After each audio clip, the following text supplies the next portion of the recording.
하나님의 은혜와 평강이 오늘 예배하는 모든 분들에게 함께 하시기를 주님의 이름으로 축원합니다. 지난 주간에 영국이 유럽연합을 탈퇴하기로 국민투표가 결정을 했습니다. 이것을 브렉시트라고 합니다. 그래서 브렉시트가 나고 나니까 이제 다른 나라들도 좀 탈퇴하고 싶다는 나라들이 생겨서 프랑스가 탈퇴하면 프렉시트가 되고 네덜란드가 탈퇴하면 맥시트가 됩니다. 그래서 점점 이제 유럽연합이 앞으로 어떻게 될지 참 걱정이 많은데, 원래 1, 2차 세계대전이 끝나고 영국의 처칠 수상이 유럽연합을 만들자고 처음 제안을 한 적이 있습니다. 그때는 독일이 1차 대전, 2차 대전을 계속 일으켜서 너무 많은 사람들이 전쟁 중에 죽었어요. 그게 나라마다 서로 잘 살아보려고 한 것이 서로 뺏는 전쟁으로 표현이 됐기 때문에 나라가 이렇게 갈라져 있는 것보다는 경제적으로 모든 나라가 통합이 되면 전쟁으로 얻는 것보다 경제적으로 얻는 유익이 많아서 전쟁을 하지 않을 수도 있겠다는 생각 때문에 영국의 처칠 수상이 처음 제안한 것입니다. 그게 나중에 프랑스의 드골이라는 강력한 대통령이 그걸 주창해서 1957년에 드디어 유럽에 있는 나라들이 한 나라로 만들고 화폐도 통일하고 또 여러 가지 제도를 같이 나누자 해서 성공적으로 진행되다가 이제 이번에 터키라고 하는 나라가 가입하겠다 하니까 영국이 탈퇴를 한 것입니다. 왜 탈퇴하느냐? 가난한 나라 사람들은 얻어먹게 되고 부자 나라들은 열심히 돈을 갖다 내게 돼. 공평하게 나눠야 되니까. 그러니까 가난한 나라 사람들은 혜택이 돼서 좋은데 부자 나라들은 자꾸 아까운 생각이 드는 거죠. 자기들은 수조 달러를 갖다 상납금을 내서 유럽 나라를 같이 운영하자 하는데 자기들에게 돌아오는 혜택은 별로 없는 것 같고, 가난한 나라들은 자꾸 많아지니까 이럴 거면 그 돈을 차라리 우리나라끼리 먹자 그리고 탈퇴한 겁니다. 그래서 나라가 세계가 아주 걱정이 많습니다. 앞으로 그동안은 세계화를 향해서 달렸는데 이제는 이제 지방화로 방향을 돌린 거 아니냐 걱정을 많이 해요.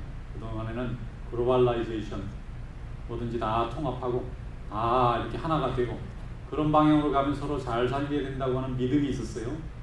특별히 우리나라 같이 이렇게 작은 나라들은 세계가 다 하나가 되면 굉장히 유리한 점이 많습니다. 장사하기도 좋고 또 여행하기도 좋고 또 교류하기도 좋아요. 그런데 이게 다 나라마다 장벽이 생겨서 일일이 물건이 왔다 갔다 할 때마다 관세를 받고 그 제한을 복잡하게 하면은 작은 나라들은 살기가 참 어려워집니다. 유럽연합을 만들어서 제일 덕분 나라가 독일입니다. 독일은 전쟁을 일으킨 주범으로 지목이 돼서 나라를 두 동강으로 나눠놨는데 자기들 자력으로 통일이 돼서 지금 유럽에서 최고로 잘 사는 나라 1등. 그 다음에 2등이 영국이에요.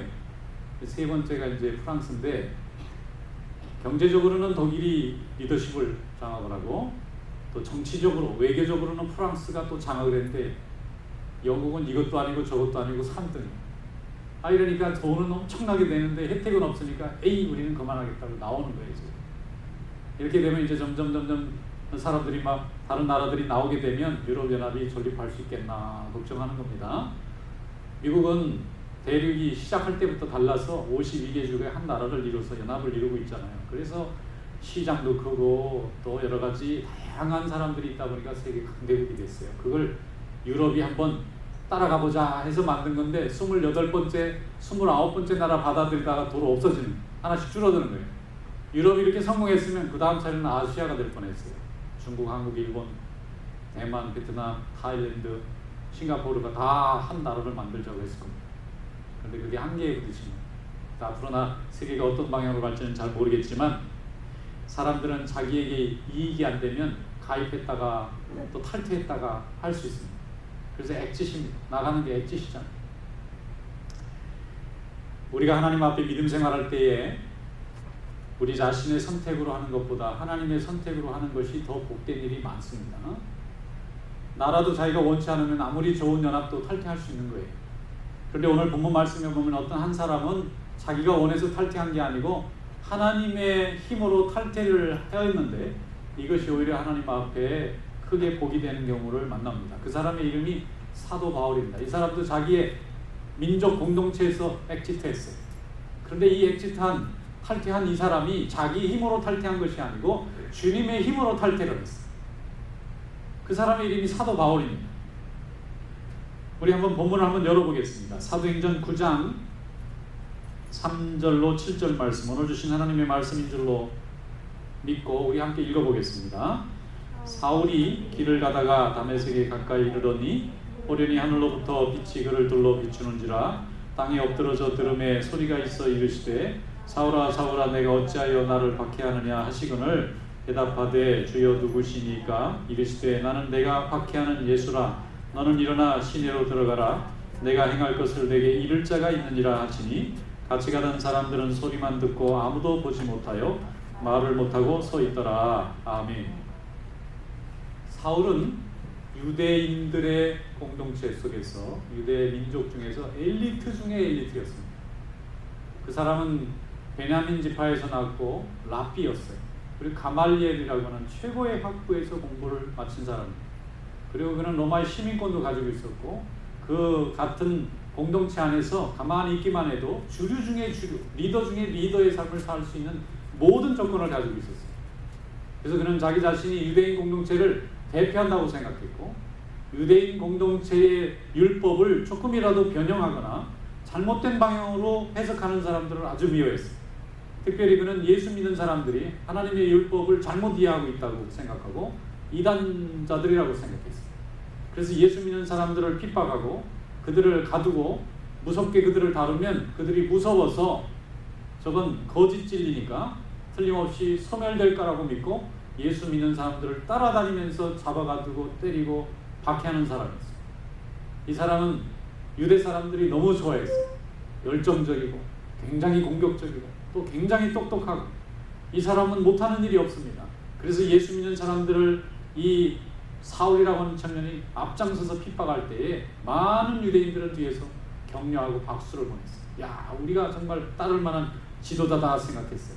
그런데 이 리더 중에 리더였던 이 사도 바울이 자기가 원치도 않았는데 예수님께 붙잡힌 바 되어서 자기가 원치도 않았던 자기 공동체로부터 빠져나오는 그런 특별한 체험을 하게 되었어요. 여러분, 헬라어에서 교회라고 하는 단어가 에클레시아입니다. 에클레시아는 어디에서 건져서 떼냈다 그런 뜻이에요. 에크라는 말이 저쪽으로 던진다는 뜻이에요. 도도한 세속의 물결이 흘러내려가는데 그 중에서 하나를 뚝 떼어서 바깥으로 떼낼 때 이걸 에클레시아. 우린 다 에클레시아 된 줄로 믿습니다. 세상의 흐름 속에서, 세속의 흐름 속에서, 세속의 역사 속에서 하나님이 우리를 뚝 떼서 떼냈습니다. 하나님이 이래 쓰시려고 별도로 우리를 떼냈습니다. 이것이 교회라는 뜻의 진정한 의미입니다. 영어로는 처치라 하고 우리말로는 교회라고 하는 이 교회가 헬라어로는 에클레시아라는 에클레시아가 뚝 떼어서 따로 떼는 사람들이랍니다. 하나님이 이래 쓰려고 따로 떼는 사람들. 오늘 우리가 하나님께 그렇게 부름받은 줄로 믿습니다. 사도 바울도 하나님도 알지 못하고 예수 그리스도가 누군지도 모르고 오해 중에 오해를 해서 오히려 복음을 막는, 가로막는 핍박자로 살아갔어요. 그런데 하나님께서는 그를 이방인의 사도로 쓰시기 위해서 그를 떼내서 따로 불러냈습니다. 따로 부름받아서 하나님의 일에 쓰임받도록 끌어냈습니다. 그래서 그는 자기가 원해서 나온 것이 아니라 하나님이 원해서 나온 사람입니다. 왜 이렇게 위험한 인물을 하나님께서 불러내시느냐면은 추진력이 대단합니다. 이 사람은 한번 옳다고 생각하면 타협이 없어요. 어떤 사람은 일을 하다가 불리하면 돌아서기도 하고 변명하기도 하고 거짓말하기도 하고 또는 배신하기도 합니다. 그런데 이 사도 바울은 자기가 한번 옳다고 생각하면 목숨을 내는 한이 있어도 중단해서 멈추는 법이 없습니다. 예수를 핍박해도 끊임없이 가고 예수를 증거해도 끊임없이 가는 사람. 그 다음에 또 이 사람은 해박한 율법 지식을 가진 지식인이었어요. 지식인이라고 하는 것은 뭐냐면 남을 가르칠 수 있는 능력을 가진 사람. 이 사람은 다른 사람을 가르칩니다. 그전에는 율법을 가르쳤는데 이제는 복음을 가르치는 사람이 되었어요. 한번 복음을 가르치는 일에 많은 사람들을 설득하는 능력도 있었습니다. 하나님의 말씀을 바르게 가르치는 지식도 있었어요. 그러니까 하나님께서 이런 사람을 사용하십니다. 그런데 놀라운 것은 예수를 핍박하고 반대하던 사람을 하나님이 바꾸셔서 썼다는 거예요. 그리고 이 사람이 얼마나 완고하고 자기 주장이 강하면 3일 동안 하나님께서 장님을 만들어 놨어요. 여러분, 어느 날 우리가 아침에 일어났는데 앞이 안 보인다 생각해보세요.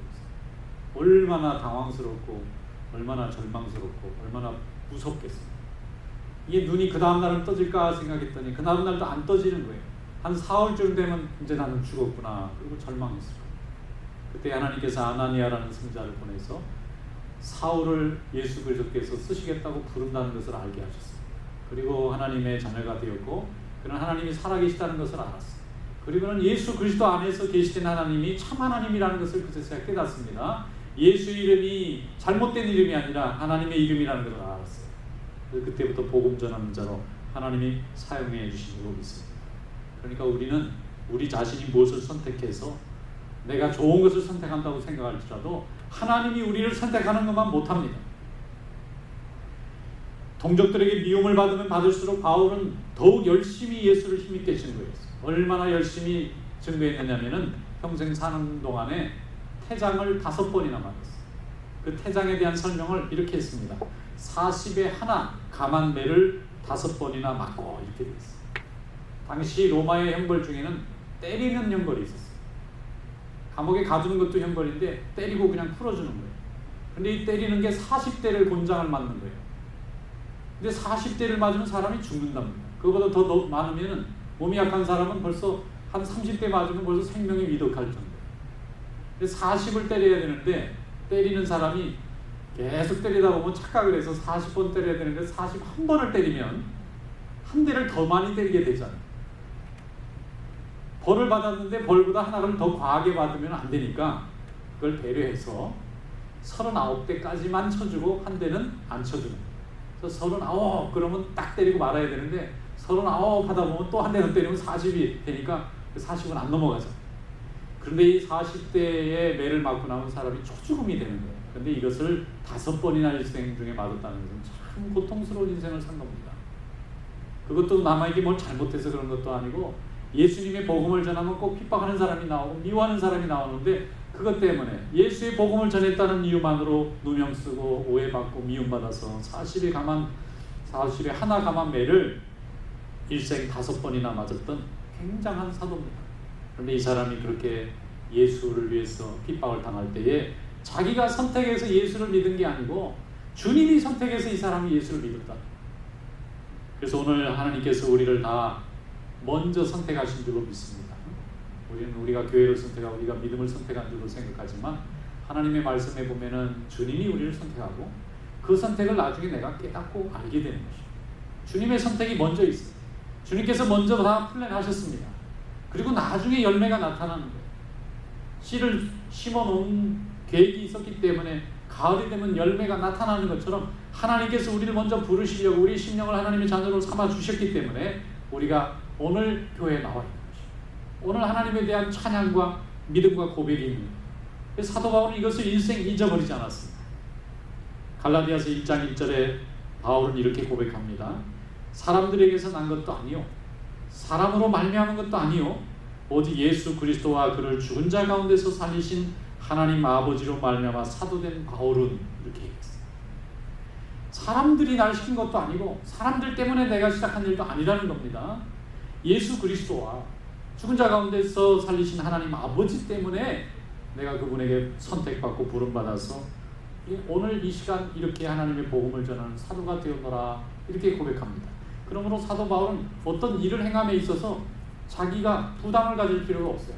좋은 열매가 나타나도 하나님의 영광, 좋지 않은 열매가 나타나도 하나님이 또 뜻이 있어서 그런 거예요.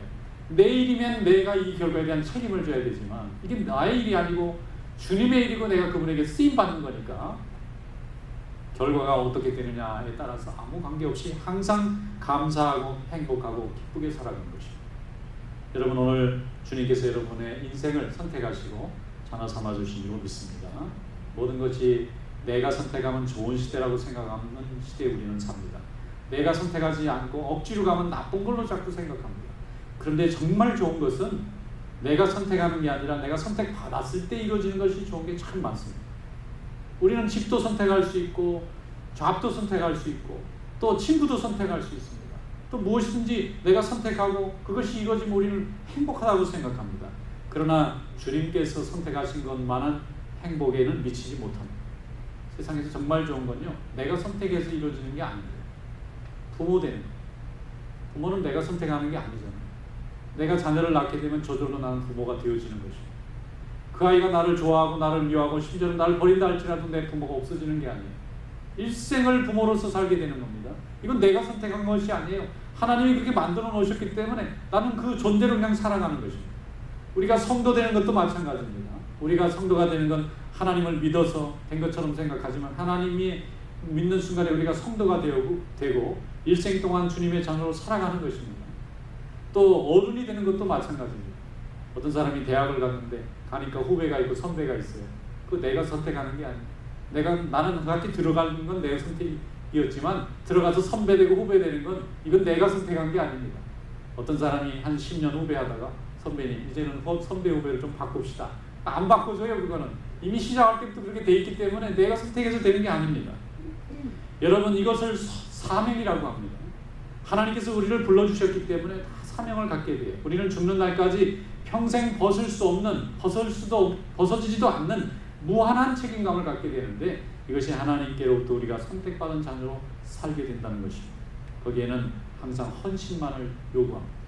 우리가 한번 부모가 되면 평생 부모가 되듯이 한번 하나님의 자녀가 되면 일생 동안 하나님의 자녀가 되고 또 하나님 나라에서 영원히 하나님의 자녀가 되는 줄로 믿습니다. 그래서 사도 바울이 항상 감사한 거예요. 자기 같은 자가 쓰임받았다는 게 너무나 신기하다는 것입니다. 또 성경에 보면은 마가라는 사람이 나옵니다. 이 사람은 모태신앙이에요. 부모님이 예수님을 잘 섬겼습니다. 그의 어머니가 예수님이 예루살렘에 올 때마다 늘 집을 제공했어요. 거기서 마가의 다락방에 120문도가 모여서 성령 받을 때 그 집이 마가의 집이었어요. 그런데 어릴 때부터 고생 모르고 자란 마가라서 이 사람은 또 의지가 부족해요. 고생을 하면 도망가고 좋아. 책임감이고 뭐고 고생스러운 건 싫어서 다 버리고 갑니다. 그래서 바울과 바나바가 전도하러 가자 할 때 데리고 갔어요. 전도하러 가면 곳곳마다 칭찬받고 대접받고 또 좋은 얘기만 들을 줄 알고 따라 나간다. 아유 이게 웬일입니까? 가는 데마다 욕 듣고 매 맞고 밥도 제대로 못 먹고 고생을 해봤어요. 이야 이거 보통 일이 아니구나. 그리고 도망가 버렸어요. 그 다음에 또 선교여행 가는데 짐을 꾸립니다. 바울과 바나바가 짐을 꾸리는데 바나바가 자기 조카니까 지난번에 실수했지만 이번에 좀 데리고 가자. 바울은 성격대로 절대 용납할 수 없다는 거예요. 저렇게 게으르고 의지 없고 무책임한 자를 데려가면 하나님의 일을 가린다는 거예요. 그래서 두 사도가 크게 싸워서 갈라졌어요. 바나바는 동쪽으로 가고 바울은 서쪽으로 각각 다른 선교여행을 떠날 정도로 이 마가는 프로블럼이 있는 사람이었어요. 아주 문제 덩어리였어요. 아무도 이 사람을 추스할 수 없는 사람이었어요. 그런데 그 후에 세월이 많이 지나면서 하나님은 이렇게 의지가 없고 아무 능력이 없는 것 같은 마가를 사용하셨습니다. 나중에 사도 바울이 가장 아끼고 사랑하는 제자가 됐어요. 그리고 마가복음이라는 성경을 썼습니다. 그는 다니면서 복음을 전한 것보다 그가 남긴 글로 많은 사람들이 예수의 이름을 알고 예수의 믿음 안에서 하나님 앞에 구원받는 일에 귀하게 쓰임받는 그런 일꾼이 되었습니다. 여러분 한쪽 사람은 너무 의지가 강해서 문제고 또 한쪽 사람은 너무 의지가 약해서 문제인데 주님 안에서는 아무 문제가 없습니다. 약한 자나 강한 자나 하나님이 다 귀하게 쓰실 줄로 믿습니다. 이것이 바로 신비입니다. 특별한 것이 신비가 아니라 불가능할 것 같은데 가능하게 만들고 또 어려울 것 같은데 가능성 있게 만드는 이 모든 것이 다 하나님이 만드신 신비입니다. 그래서 우리는 낙심하거나 판단하거나 절망하거나 중단할 필요가 없습니다. 하나님의 일을 할 때에 하나님 앞에 우리 뜻만 분명하면 하나님은 우리의 부족함을 다 채우시고 또 우리의 연약함을 다 채우시고 하나님의 일에 모두가 쓰임받는 그런 축복을 내려주실 줄로 믿습니다. 그래서 하나님 안에는 탕자도 강도도 무능력한 자도 다 쓰임받습니다. 그러므로 문제는 붙잡혀서 하나님 앞에 쓰임받느냐 붙잡히지 못했느냐 선택을 받았느냐 아니면 선택받지 못했느냐 쓰임을 받고 있느냐 쓰임받지 못하고 있느냐 하는 것이 문제입니다. 이것이 붙잡힘 받고 하나님 앞에 쓰임받기만 하면 은혜도 은사도 지식도 능력도 그 다음에 다 저절로 따라오는 것입니다. 주의 일을 좀 합시다 그러면 제가 은사가 없어서 주의 일을 하겠다는 마음만 있으면 하나님 은사 주십니다. 열심히 하나님의 일을 좀 합시다. 아유 저는 너무 아는 게 없어서 지식도 하나님이 다 보여줄 줄 믿습니다. 이번에 열심히 우리가 봉사해야 됩니다. 저는 뭐 기도할 줄 잘 몰라서 주님을 사랑하는 마음만 있으면 하나님의 기도의 능력, 기도의 기적도 허락해 주실 줄로 믿습니다. 우리로부터 시작되는 경우 우리가 다 책임져야 되지만 주님께서 우리를 먼저 선택하셔서 우리가 순종하고 깨달음으로 인해서 생기는 축복이기 때문에 무엇이든지 하나님이 다 이루실 줄로 믿습니다. 이것이 바로 성도의 행복이고 우리 인생의 진정한 축복인 줄 믿습니다. 그래서 갈라디아서 1장 11절로 12절에 이렇게 말씀했습니다. 형제들아 내가 너희에게 알게 하노니 내가 전한 복음은 사람의 뜻을 따라 된 것이 아니니라. 이는 내가 사람에게서 받은 것도 아니요 배운 것도 아니요 오직 예수 그리스도의 계시로 말미암은 것이니라. 예수 그리스도의 계시로. 여러분 계시가 무엇입니까? 하나님이 주신 지식이 계시. 인간이 준 지식은 또 지식이라고도 하고 또 무슨 경험이라고도 하지만 하나님이 우리에게 주시는 지식을 계시라고 해요. 그럼 그 계시가 뭡니까? 하나님의 말씀이 성경이잖아요. 이 말씀을 또 선포해서 설교로 들을 때 하나님의 살아계심을 깨닫게 되는데 이것이 다 계시입니다. 하나님의 계시를 통해서 지금도 우리에게 영감으로 하나님의 뜻을 깨닫게 해주시는 줄로 믿습니다. 그러므로 계시는 배워서 얻어지는 것이 아닙니다. 믿음으로 얻어지고 순종함으로 깨닫게 되는 것입니다. 하나님에게 우리가 붙잡힌 바 되어서 주님의 일에 쓰임받고 있다는 사실을 깨닫는 것이 계시를 깨우치는 것입니다. 이것이 바로 하나님이 우리에게 준 축복인 줄로 믿습니다. 구약성경 사무엘 상에 보면은 사무엘이 기름병을 들고 기름을 가지고 베들레헴의 이새집을 찾아갑니다. 거기에 아들을 8명을 다 불러 모읍니다. 그리고 막내였던 다윗이라는 아이에게 기름을 부었어요. 하나님께서 사무엘에게 시켰습니다. 사울 왕이 나를 버렸으므로 이제는 다른 왕을 세워야 되겠노라. 이걸 알면 사울 왕이 나를 살려두지 않을 겁니다. 걱정하지 말고 가거라. 그래서 기름병을 들고 어디로 가나이까? 베들레헴으로 가라. 베들레헴에 도착합니다. 누구 집을 가야 됩니까? 이새 집으로 가라. 이새 집에 갔더니 아들이 몇입니까? 8입니다. 다 내게 데려오세요. 차례대로 쭉 기름을 부으려고 했더니 마지막에 하나님께서 성령을 통해서 사무엘에게 말씀하시잖아요. 여기 있는 외모로 사람을 보지 말지니라. 여기 아들 또 있습니다. 아들 좀 모자란 애가 하나 저 들판에 양 보고 있는데 그것도 아들은 아들입니다. 걔를 데려와라. 데려오라 했더니 이 아이가 다윗이잖아요. 그래서 사무엘이 하나님께서 이 아이니 부어라 해서 부었습니다. 그 아이가 나중에 30년 후에 이스라엘의 왕이 되었습니다. 기름을 붓는 순간에 왕이 된 게 아니고 기름을 부음으로써 그 자신에게 알려주시고 사무엘에게도 알려주시고 가족들에게 알려주셨어요. 그리고 기도하는 자들에게 알게 해주셨어요. 그런데 이 다윗이 나중에 왕이 될 때 자기 힘으로 된 것이 아닙니다. 온 이스라엘 백성들이 다윗이 아니면 안 되겠다고 모든 사람들의 마음이 다 어글이 될 때 하나님이 그를 왕으로 세웠어요. 그 전에 수많은 핍박의 세월을 거쳤고 수많은 고통의 세월을 거쳤고 심지어는 남의 나라까지 도망가는 도망자의 삶을 살았어요. 그래도 그의 마음속에 하나님이 내게 기름을 부었다고 하는 사실을 잊지 않고 살았어요. 하나님의 뜻을 거스려서는 안 된다고 생각했습니다. 어떤 어려운 경우라도 사람의 마음이 아니라 하나님의 마음을 놓치면 안 된다고 생각했어요. 이것이 다윗이 성공한 이유입니다. 기름을 붓는 사무엘도 마찬가지입니다. 하나님이 기름 붓는다고 세상이 어떻게 바뀝니까? 왕을 바꾸든지 해야지 이렇게 어린아이한테 기름 붓는다고 어떻게 세상이 바뀝니까? 사무엘은 그렇게 항변하지 않았습니다. 하나님이 하시라면 하겠습니다. 기름을 부으러 갔습니다. 기름 부었다고 그 자리에서 왕이 된 것도 아니고 아무도 알아보는 사람이 없습니다. 그러나 기름 부은 그 아이가 수십 년 동안 하나님이 동행하심에 온 이스라엘의 목자가 되도록 하나님이 역사하신 줄로 믿습니다. 그러므로 하나님이 플랜하시는 거고 우리는 선택받는 것입니다. 내가 계획해서 내가 왕 되는 거 아닙니다. 하나님의 섭리가 있고서야 우리의 현실이 따라오는 것입니다. 순종하는 자만 쓰임받습니다. 이것을 인간의 생각으로 좌지우지하다 보면은 하나님께 쓰임받을 수 없는 사람이 돼요. 만약에 사무엘이 기름병을 들고 가는데 이새 집에 다윗에게 기름 부으라 했는데 하나님 저렇게 모자란 아이를 가지고 어떻게 왕을 시킨다 합니까? 저는 안 갑니다. 기름병 들고 집으로 가고요. 그러면 하나님이 사무엘은 못 쓰는 겁니다. 다른 선지자가 기름 부으러 그 집을 갔을 겁니다. 내가 하나님의 일이 협조하지 않는다 해서 하나님의 일이 이루어지는 게 아니라 나만 버림받는 것입니다. 여러분 하나님의 일에 순종하는 성도 되시기를 축원합니다. 어떤 주재원이 미국에 왔어요.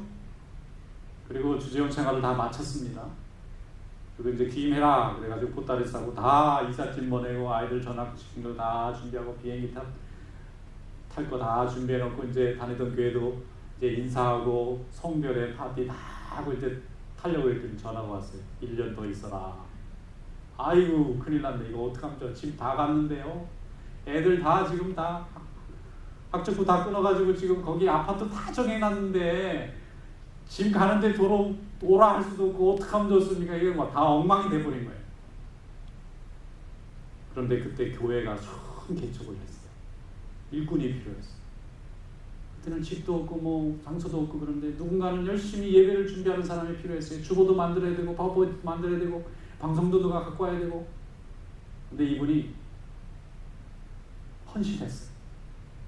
그리고 1년 만에 교회가 자리 잡고 정말 많은 교인들이 열심히 모이기 시작했습니다. 그분이 이제 마지막 1년을 마치고 돌아가면서 저에게 얘기한 적이 있어요. 참 하나님이 놀랍습니다. 어떻게 저 같은 사람을 1년 동안 갑자기 또 더 있으라고 하셔서 나는 왜 이게 무슨 뜻인가 그랬더니 하나님의 교회를 세울 때 쓰라고 나를 여기 두셨네요. 쓰임받은 기쁨으로 알고 갔더라. 할렐루야. 그때 불순종했으면 나는 이거 그냥 가긴 가야 되겠습니다. 억지로 내 노력으로 내 실력으로 내 배경으로 하나님 일에 쓰임받지 못했을 겁니다. 어떤 권사님이 한 분 계십니다. 친구가 있는데 지방으로 이사 갔는데 거기에 식구 중에 누가 병에 걸린 사람이 있어서 위로해 주러 갔어요. 그랬더니 너무 가족들이 다 절망하는 거예요. 병자가 있으니까. 그래서 옆에서 도와주다가 그러지 말고 얘야 우리 같이 교회 가서 하나님 앞에 예배 한번 드리자 그랬더니 교회 다녀본 사람들이 아니니까 갈 마음이 없는데 그래도 자기를 사랑해서 온 분의 얘기니까 말을 듣고 따라갔어요. 그리고는 그날 예배를 다 같이 드리고 권사님이 이제 자기 집으로 돌아왔어요. 1년 후에 친구에게 좋은 소식을 들었습니다. 온 식구들이 그날 예배 드리고 나서 권사님이 함께 교회 데려다가 놓고 예배 드리고 간 다음 주부터 온 식구들이 다 교회를 다니기 시작합니다. 예상도 못했던 일입니다. 계획도 해본 적이 없는 일이에요. 상상도 한 적이 없어요. 쟤들이 교회를 다녀? 전도한 사람조차도 놀랄 정도. 하나님이 준비하신 것입니다. 누군가 거기로 한번 데려갈 사람이 필요했는데 이 권사님이 쓰임받은 거예요. 할렐루야. 우리는 그렇게 일을 하는 거예요. 우리가 막 계획하고 작전 짜고 준비 다 해요. 아무것도 열매가 없습니다. 하나님의 일을 하시는데 제가 도템이 된다면 사용하여 주시옵소서. 그래서 교회를 사모하고 예배를 사모하고 말씀을 사모하는 자리를 늘 충만하게 가지고 있다 보면 쓰임받습니다. 이것이 하나님이 우리를 사용하시는 방법이고 우리가 축복을 여는 방법인 줄로 믿습니다.